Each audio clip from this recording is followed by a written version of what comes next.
Bom dia, oitavo ano! Vamos começar a nossa aula de hoje. Aula de Independência do Brasil. É uma aula que a gente vai ter que adiantar um pouquinho a matéria, o ritmo dela, porque a gente precisa fechar em dois partes, dois vídeos. Ou seja, duas aulas. É a nossa matéria do simulado, vai ser só esse capítulo. Até porque o simulado mais uma matéria, então é mais tranquilo vocês terem um capítulo só para estudar. Sobre a prova, eu vou fazer comentários maiores no grupo do Telegram, mas foi importante em si ela, porque foi uma das poucas provas que eu dei sem uma atividade de ponto extra. Então, o resultado dela é puramente do esforço de vocês. E tem algumas coisas que eu vou comentar, quero comentar mais no Telegram em si, que principalmente, gente, teve coisa que eu não gostei na prova, que ficou muito evidente que houve cola. Eu vou comentar sobre essa questão da cola. Vou comentar porque é tão fácil assim eu saber quando vocês estão colando. Mas, no geral, essa prova mostrou como vocês estão muito na média. A nota geral da turma ficou muito mediana. E isso me preocupa porque eu sempre pergunto se vocês têm dificuldade e vocês dizem que não. Se você não tem dificuldade, não era para estar tendo notas tão medianas assim. Então, algo não tá errado, algo não tá certo aí. Mas isso a gente vai conversar melhor no Telegram. Agora vamos para nossa matéria de hoje sobre independência do Brasil. Vimos a independência da América em geral, Estados Unidos, a América Espanhola, o Haiti. E agora veremos sobre o Brasil, nosso país, que, assim como os outros países, a nossa independência não aconteceu do dia para a noite. Não foi, instalou, a gente está independente. A nossa independência, ela foi um processo vindo de muito tempo, antes mesmo do século XIX. A gente já tem estudo sobre isso. A questão das configurações mineira e baiana que tentaram o processo de independência. A gente já tinha ali ensaios de uma maior independência para a colônia brasileira em relação a Portugal, mas tudo muda no século XIX. O cenário em si do século XIX ele é importante, por quê? Porque foi nesse século que houve a conclusão das guerras napoleônicas, por assim dizer. E da Revolução Francesa. E as ideias da Revolução Francesa, que já ali inspiravam essa questão independentista, ela, com Napoleão, cria uma situação para as nações ibéricas, Espanha e Portugal, que é favorável para suas colônias. A gente viu no caso da Espanha, que Napoleão foi importante, porque ao conquistar a Espanha, ele enfraqueceu o domínio dela sobre as colônias, e as colônias puderam fazer suas independências. E temos também, no caso de Portugal, a invasão de Portugal. Napoleão, a gente já até viu, fez o bloqueio continental, Portugal não obedeceu. Portugal não obedecendo, ele entra numa situação complicada que Portugal tinha com a Inglaterra há muito tempo, muito antes da Revolução, acordos comerciais importantes para os dois países. Nessas trocas comerciais, os ingleses forneciam produtos manufaturados, porque eles tinham uma produção muito melhor e mais avançada do que de outros países, e os portugueses, as mercadorias produzidas nas colônias, como açúcar e algodão. Os dois países tinham, inclusive, um acordo para isso, para essas trocas comerciais, que é o Tratado de Panos e Vinhos, que definia as regras para o comércio de vinho e azeite dos portugueses e dos tecidos dos ingleses.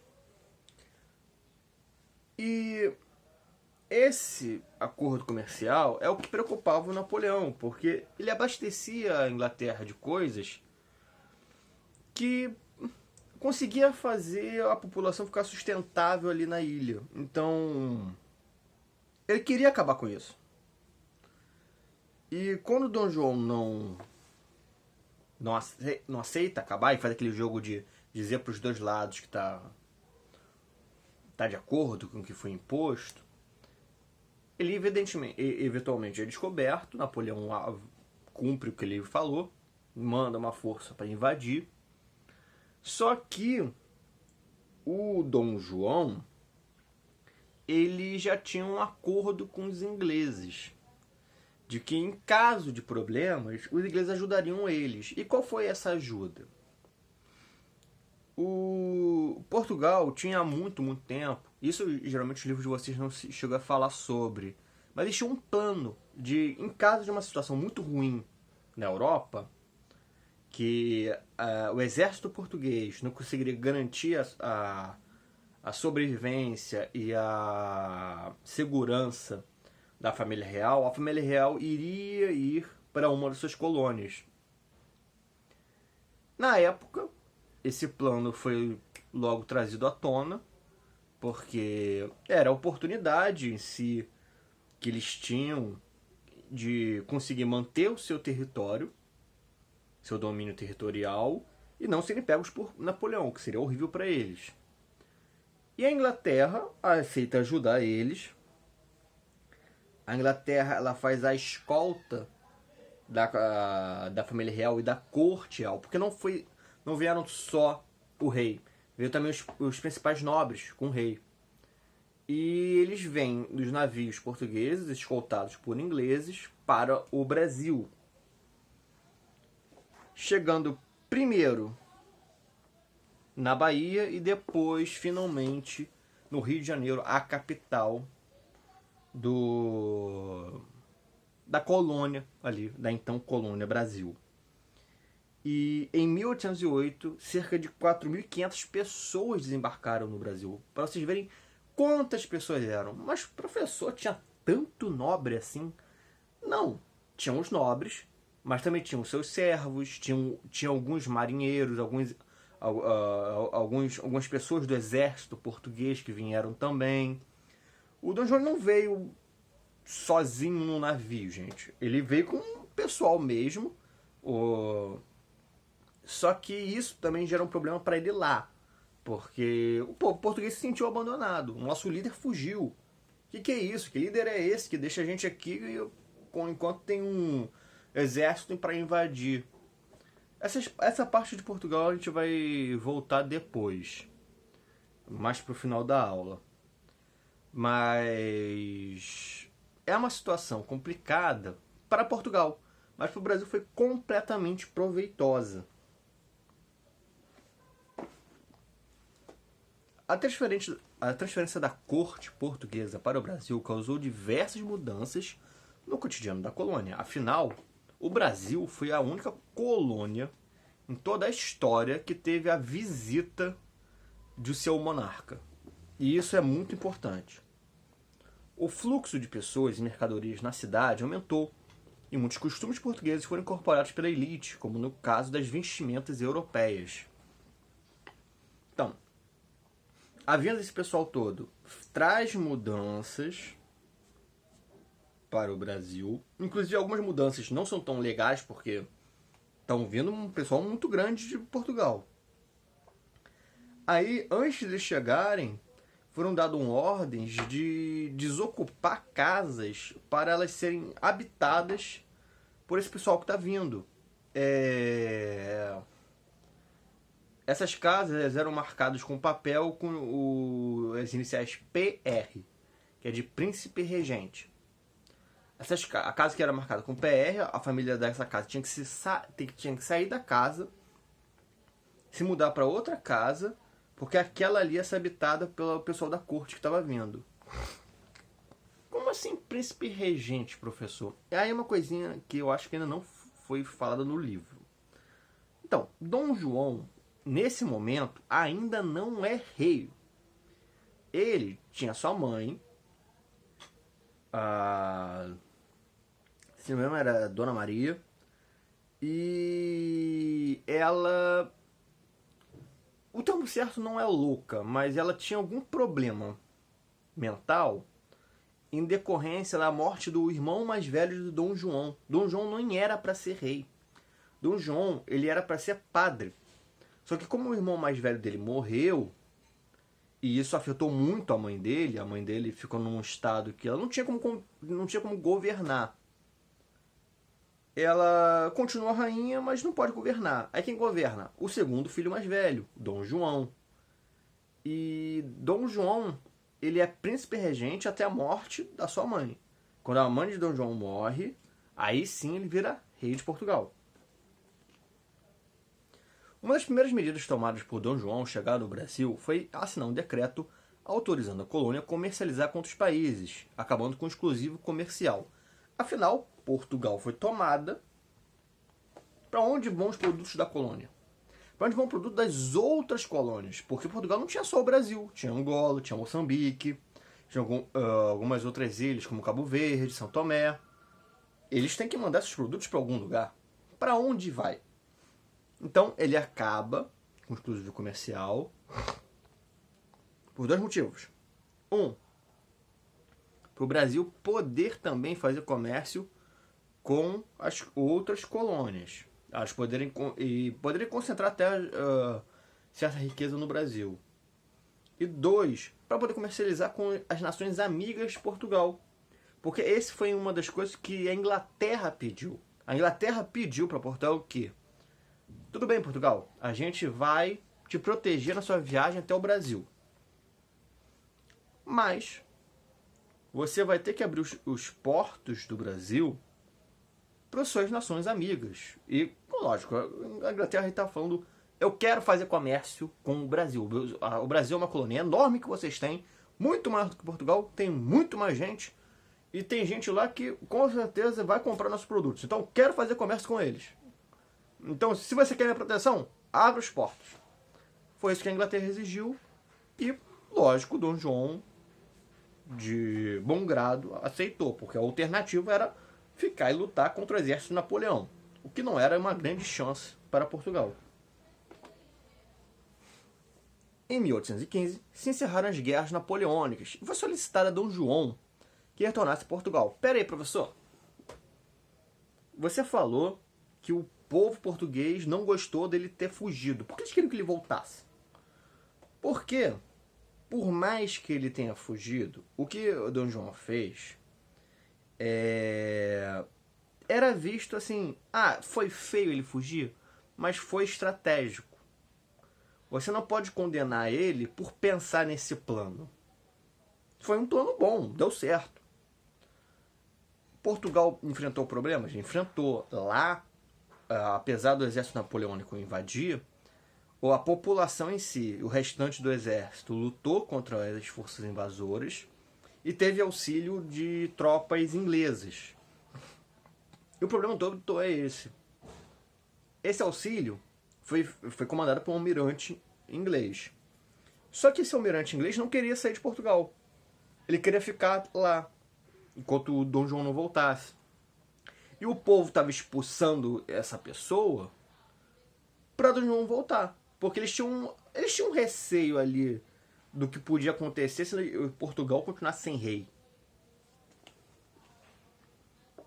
Contudo, muitas estruturas administrativas já consolidadas no Brasil já estavam consolidadas no Brasil e isso dificultou o retorno imediato da autoridade portuguesa. Assim, Dom João estabeleceu um novo status político para o Brasil, que passou a ser considerado Reino Unido de Portugal e Algarves. O que Dom João estava fazendo? Nesse período, de 1808 a 1815, em que ele estava aqui no Brasil, ele tinha que continuar governando o Império Português, que vai além do território de Portugal. Então ele começou a fazer aqui no Brasil várias reformas administrativas para ter órgãos oficiais do Império Português funcionando aqui, principalmente no Rio de Janeiro. O que isso traz? Isso traz para a colônia um avanço administrativo grande, que acompanha também um avanço social. A colônia ela para de ser vista como colônia e passa a ser vista também como reino. Só que quando acontece, em 1815, o fim das guerras napoleônicas e o povo está pedindo para o Dom João voltar a Portugal, ele pensa assim: poxa, eu já mudei tudo. Já fiz um monte de mudanças, já estou um monte de coisa funcionando aqui no Brasil. Fiz uma biblioteca real, a imprensa régia, o Banco do Brasil, a Biblioteca Nacional. Já está tudo funcionando aqui. Eu não quero voltar. Eu não quero voltar. As coisas estão funcionando. Eu estou longe do perigo, porque a guerra acabou, mas vai que acontece de voltar essa guerra. O Napoleão está morto. Ele foi para o segundo exílio, mas sabe-se lá. Então Dom João, ele decide ficar. Alguns historiadores acham, aí é achismo, não tem como a gente ter certeza de nada, de que também teve uma questão pessoal dele de realização. Porque ele não foi preparado para ser rei, ele não foi mesmo, ele foi preparado para ser padre. Ele teve que assumir o controle do país dele numa emergência, porque o irmão dele morreu, a mãe piorou, teve um problema psicológico forte. E Dom João ele ficou numa situação de ter que se virar. E no Brasil ele encontrou uma situação de que ele tinha grande espaço para criar a mente dele, de poder fazer o país que ele via, porque aqui tinha pouca estrutura. Então, ao ele melhorar a situação do Brasil, ele pode ter tomado um gosto pelo negócio de ser governante, que lá em Portugal ele não tinha, porque as coisas já estavam consolidadas há séculos.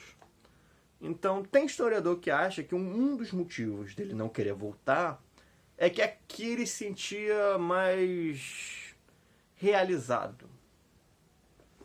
E com essa elevação de Reino Unido, de Portugal e Algarves, o Brasil deixa de ser colônia e passa a ser oficialmente, aos olhos do mundo, um reino europeu, na América e na Europa, dividida pelo Oceano Atlântico.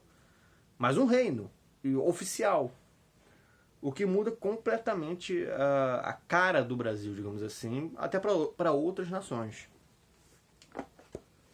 A missão francesa. As reformas feitas por Dom João no Brasil também estavam relacionadas ao campo das artes. Ele fundou a Escola Real de Ciências, Artes e Ofícios, com o objetivo de incentivar a vinda de artistas e arquitetos europeus ao Rio de Janeiro. Por quê? Porque ele queria que tudo que ele estava fazendo, toda a obra que ele estava fazendo em termos de governo, fosse registrada. Tivesse também um respaldo dos grandes pensadores de sua época.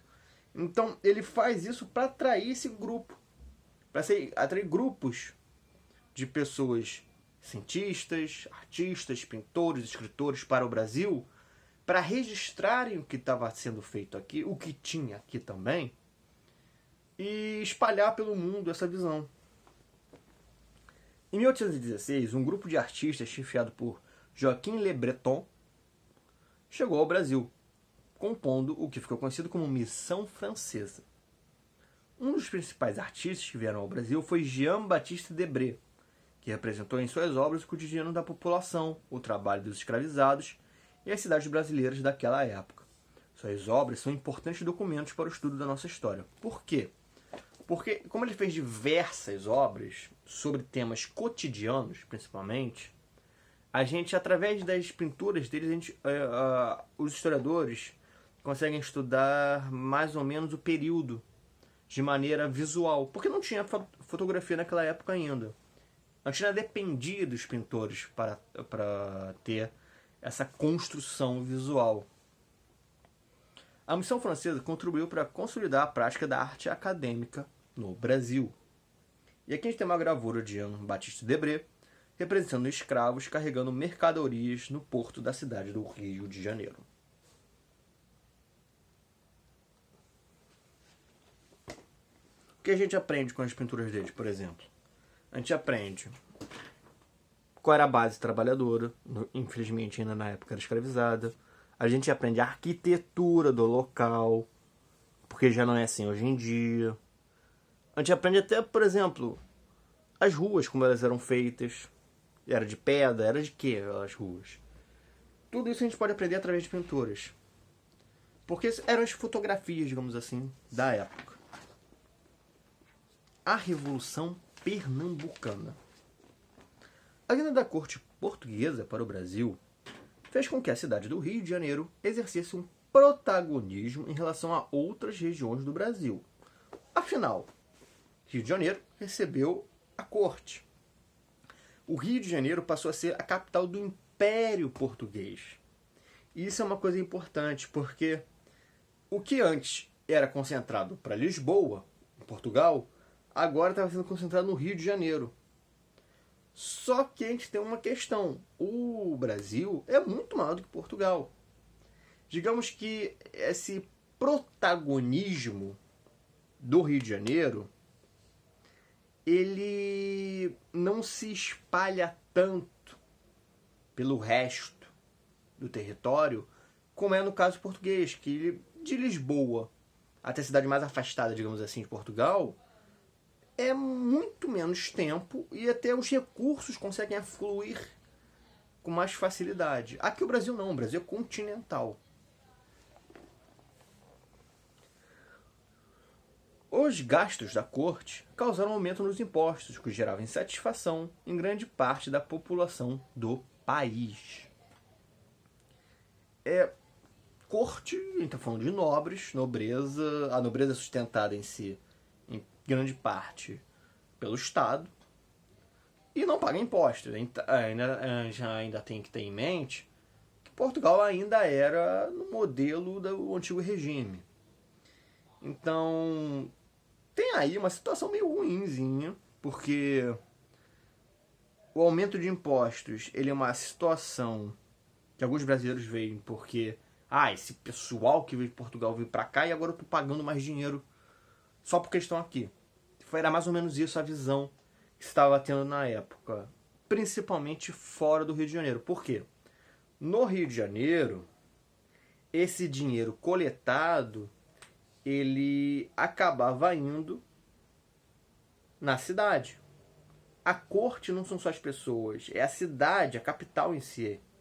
E a capital ela precisa de investimento para ter uma estrutura que seja, digamos, digna de uma capital. A capital tem que ser mais bem defendida, ela tem que ter melhor estrutura, ela tem que ter mais recursos. A capital ela é o principal rosto de um país, principalmente na concepção europeia. E para aumentar a qualidade da cidade do Rio de Janeiro, precisa de mais dinheiro, por isso aumenta os impostos. Na região do Nordeste, no início do século XIX, a situação estava crítica, pois a queda da exportação açucareira e uma seca intensa gerou uma grave crise econômica. Exportação açucareira. Tinha a concorrência, a gente já viu, por exemplo, concorrência de Cuba, concorrência do Haiti. Então a gente tinha ali uma concorrência pesada contra o açúcar brasileiro, que a gente inclusive já viu desde lá da Conjuração Baiana. Junto com isso vem a seca, que digamos, tem temporadas de seca na região Nordeste. É um problema da região mesmo, assim, do clima. Só que, no século XIX, nesse momento, há uma grande seca. E qual a diferença, professor? A grande seca não é o período de seca que eles estão acostumados. É um período exacerbado de seca. Que, digamos, a seca que eles estão acostumados dura... Vou ser bonzinho, 6 meses. difícil, você vai ter que economizar bastante recurso, principalmente água, por 6 meses, mas dá para viver. A seca que a gente está falando é uma seca de mais de 1 ano, 2, 3 anos. E o século XIX ele é marcado no Brasil por 2 grandes secas. Essa no início do século e uma mais para o final do século, ali para 1870. Essa de 1870 foi horrível. Ela foi tão pesada que muitas pessoas elas tiveram que se refugiar em outros lugares do Brasil, porque a situação estava começando a ficar insustentável. E a questão da seca é um grande problema dessa região. E nesse contexto, a elite de Pernambuco passou a reivindicar a maior participação no governo, buscando mais representatividade nas decisões. Por quê? Porque eles estavam vendo que eles estavam tendo que pagar impostos para o Rio de Janeiro e o dinheiro que eles precisariam para combater a seca eles não estavam tendo. Então eles queriam mais representatividade até para o Dom João entender o problema que eles estavam passando. Setores da população também aderiram a esse movimento, de forte caráter anti-lusitano, ou seja, contra português. No início do século XIX, ideias liberais inspiradas no Iluminismo e na Revolução Americana já circulavam na região e deram fundamentação às reivindicações dos rebeldes. Ou seja, insatisfação se une a ideias de autonomia, gerando uma revolução. A Revolução Pernambucana teve início em 1817, com a tomada do poder pelos revoltosos e constituição de um governo republicano na cidade de Recife. O movimento foi difundido por outras regiões do Nordeste, como Paraíba, Alagoas, Rio Grande do Norte, e teve como um de seus líderes Frei Caneca. Pessoas de diversos grupos sociais se mobilizaram contra o domínio português, setores militares, comerciantes, artesãos, religiosos e proprietários de terra. O movimento durou cerca de 70 dias e foi desestabilizado pelas forças portuguesas. Os líderes da Revolução foram presos e punidos. Embora não tenham alcançado os resultados esperados, o movimento pernambucano foi importante por difundir ideais anti-lusitanos e de liberdade na colônia. Não deu certo, mas foi um movimento grande e de principalmente grande alcance, grande repercussão. As suas ideias se espalharam e ao se espalhar cativa outras pessoas, porque não era só a região Nordeste que estava passando por dificuldade. Outras também estavam passando em decorrência dessa presença da corte portuguesa. O contexto português. Com a corte portuguesa vivendo no Brasil, uma grave crise político-econômica se desenvolveu em Portugal. Os motivos que causaram essa situação foram a ausência de um governo central em Portugal, já que Dom João estava no Brasil, e o fim do exclusivo comercial, que diminuiu os lucros dos portugueses. Assim, em 1820, pressionado principalmente por grupos de comerciantes e militares, o governo português convocou uma assembleia conhecida como Cortes de Lisboa, com o objetivo de aprovar uma nova constituição ao país. Eles se cansaram dessa falta de governo no país, afinal a gente está falando de um país absolutista, o governo está onde o rei está. E eles decidiram, acabou essa coisa do rei mandar em tudo do jeito que ele quer. Vamos fazer as nossas leis e ele vai ter que aceitar essas leis. O grupo político que liderou o movimento era adepto de ideais liberais, ou seja, desejava limitar os poderes do rei. Por esse motivo, esse movimento de tentativa de renovação política foi chamado Revolução Liberal do Porto. Em meio às discussões, muitos deputados portugueses reivindicavam o retorno imediato de Dom João a Portugal. Cedendo à pressão, o governante resolveu deixar o Brasil e voltou ao seu país em 1821. Por quê? Porque ele sentiu que se ele batesse o pé e falasse vou ficar no Brasil, Portugal ia se separar. Portugal ia se separar, ia escolher um outro rei, e aí, talvez até nessa troca de reis, a Inglaterra ficasse do lado do outro rei. Porque ficaria mal para a Inglaterra apoiar um país americano contra um europeu, já que ela mesma perdeu a sua colônia. E ela tinha outras colônias em outros lugares. Então a situação de Dom João ficou complicada, ele teve que voltar. Ele voltou em 1821. A Constituição Portuguesa foi então aprovada com algumas limitações ao poder do rei. No Brasil, Dom João VI deixou seu filho Dom Pedro como príncipe regente. O Dia do Fico. Mesmo com o retorno de Dom João VI, deputados portugueses não aceitavam a permanência de Dom Pedro no Brasil. Por quê? Eles queriam que o príncipe regente... Porque o que acontece? Dom Pedro I ainda não era Dom Pedro I, era só Dom Pedro. Dom Pedro, ele era o herdeiro de Dom João. O herdeiro de Dom João, ele é tão importante quanto o pai. Porque o pai é quem manda no país, ele é a segunda pessoa a mandar. É ele que vai suceder o pai. Se Dom João morre em Portugal, aí vai vir aquele problema de novo. Ah, cadê o herdeiro do rei? Está no Brasil. Ah, ele é o verdadeiro monarca português. Mas ele não pode ficar no Brasil. Volta para o Brasil. Aí, volta do Brasil para Portugal. Aí fica essa coisa. Então, a corte portuguesa queria a volta de Dom Pedro II. Dom Pedro I, mal. E outro motivo que eles queriam a volta dele é que ele lá mantinha o status de Reino Unido de Portugal e Algarves ao Brasil. Então, não era uma coisa que as cortes liberais queriam. Elas queriam, com o tempo, acabar com essa coisa de Reino Unido e voltar ao Brasil a ser colônia, inclusive com um exclusivo comercial. O regente, porém, não tinha intenções de regressar a Portugal, visto que tinha estabelecido muitos laços políticos no Brasil. É que Dom Pedro, ele cresceu praticamente aqui no Brasil. Ele era muito garoto quando ele veio.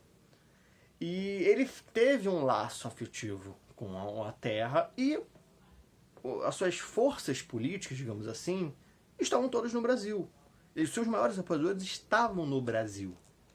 Então ele tinha pouco por que voltar. Além do que, essa coisa das cortes de Lisboa não eram muito bem vistas pela família real. Eles achavam, a família real, que as cortes de Lisboa eram muito revolucionárias e que a qualquer momento podiam acabar com a monarquia portuguesa. Então tem uma questão aí de medo também. Assim, na data de 9 de janeiro de 1822, quando ele assumiu publicamente o compromisso de ficar no Brasil, ficou conhecida como Dia do Fico.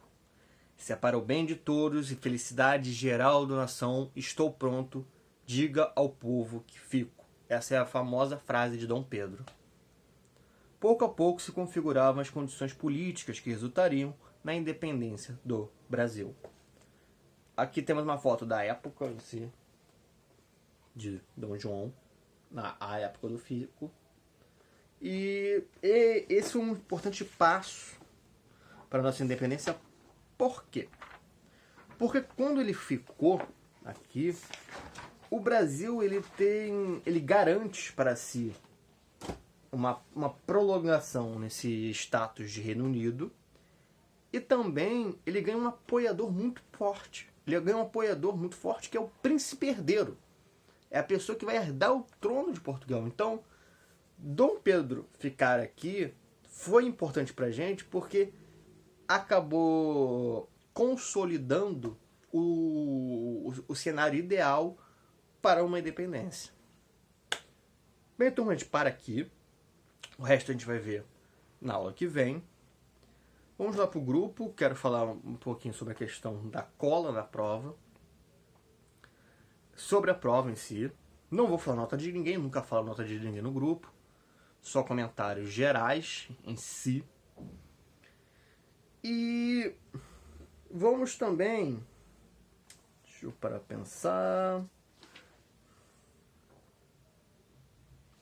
eu vou passar umas coisinhas para vocês copiarem. Alguns pontos importantes que é bom vocês terem no caderno. Beleza, turma? Vamos lá pro grupo do Telegram.